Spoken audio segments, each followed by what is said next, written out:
Alors, Damien, c'est dans la presse tout de suite avec Hélène Frade. Bonjour Hélène. Bonjour Pauline. À la une de la presse, le mouvement social à la SNCF, un mouvement parti pour durer. Le ton est à la fois solennel et martial. La guerre d'usure entre les cheminots et le gouvernement commence aujourd'hui, titre Le Figaro, qui annonce une grève perlée. Vous l'avez dit, une grève par intermittence étalée sur 3 mois pour défendre le statut des cheminots et dénoncer la réforme ferroviaire. Une réforme pourtant jugée cruciale pour l'avenir de la France. En ce printemps, notre pays est à un tournant, j'en perds mon latin, prévient le journal. S'il ne le franchit pas, il restera durablement immobile sur une voie de garage, je cite. La guerre d'usure, donc à la une du Figaro, grève dure à la une du Parisien qui parle d'un bras de fer entre les syndicats et le gouvernement. D'après le journal, cette première journée de grève devrait être très suivie par les cheminots qui espèrent fédérer d'autres grognes. Les usagers, eux, se préparent pour 3 mois de galère, écrit poétiquement le Parisien, où le dessin de Rançon va le voir montrer Emmanuel Macron et Édouard Philippe en train de faire du stop. Ils tentent de gagner les réformes. Je te dis qu'on y arrivera dans les temps, garantit le président au Premier ministre. Les 4 hommes qui font la une ce matin de l'Humanité ont en tout cas fermement l'intention de les en empêcher. Les 4 responsables des syndicats CGT, UNSA Sud et CFDT assurent que leur mouvement vise à défendre l'intérêt général. Nous défendons les usagers et le service public, déclare-t-il à l'unisson. Voilà, une unité syndicale qui s'affiche donc à la une de l'Humanité que le gouvernement chercherait à fissurer. D'après Libération, le gouvernement pourrait effectivement faire quelques concessions pour tenter de briser cette unité.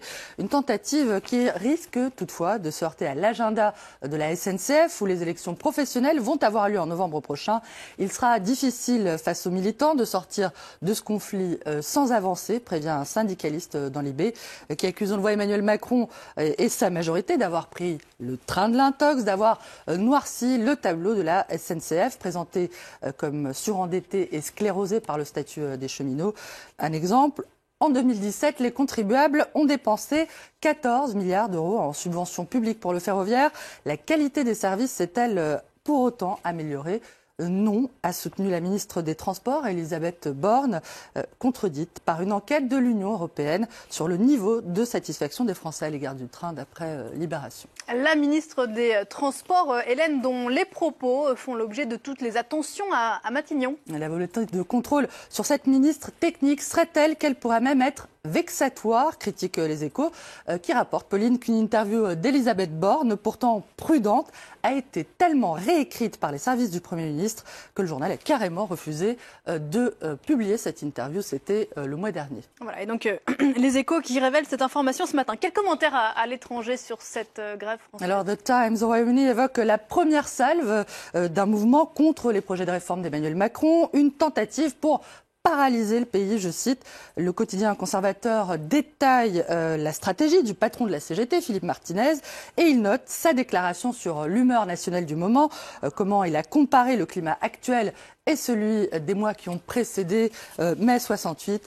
Philippe Martinez, Pauline, dont la moustache lui vaut le surnom d'Astérix et de Général Tapioca, s'amuse El Mundo, qui rappelle les origines espagnoles du syndicaliste accusé, on le voit, de chercher à incendier la France contre Emmanuel Macron, le patron de la CGT, qui est décidément l'objet de beaucoup d'attention de la presse, du côté de la presse étrangère. D'après le journal suisse Le Temps, Philippe Martinez espère obtenir à la fois le déraillement du plan gouvernemental et la convergence des luttes. Très en forme sur le jeu de mots aujourd'hui, j'ai l'impression. Dans la presse également, tout autre chose. L'hommage de l'Afrique du Sud à une figure de la lutte contre l'apartheid, figure controversée. C'est cette femme, Winnie Mandela. Cette figure, effectivement, de la lutte contre l'apartheid fait la une de la presse sud-africaine, notamment du Herald, qui évoque les larmes et les hommages rendus à Winnie Mandela. La militante aura brandi le poing jusqu'au bout, salue le journal, qui la montre lors du 54e congrès de l'ANC. C'était à Johannesburg en décembre dernier. Winnie Mandela, toujours le poing levé à la une du Sowetan. The spear has fallen, la lance est tombée, annonce le journal en référence au groupe qui avait été fondé par Nelson Mandela, Spear of the Nation, qui a été la branche armée de l'ANC. Le journal Die Burger, a choisi de montrer Winnie Mandela aux côtés de celui qui fut plus que son mari, son frère d'armes, Nelson Mandela. La fin d'une époque, titre avec pas mal de nostalgie ce matin, le journal en langue afrikaans. Merci beaucoup Hélène, c'était dans la presse. On va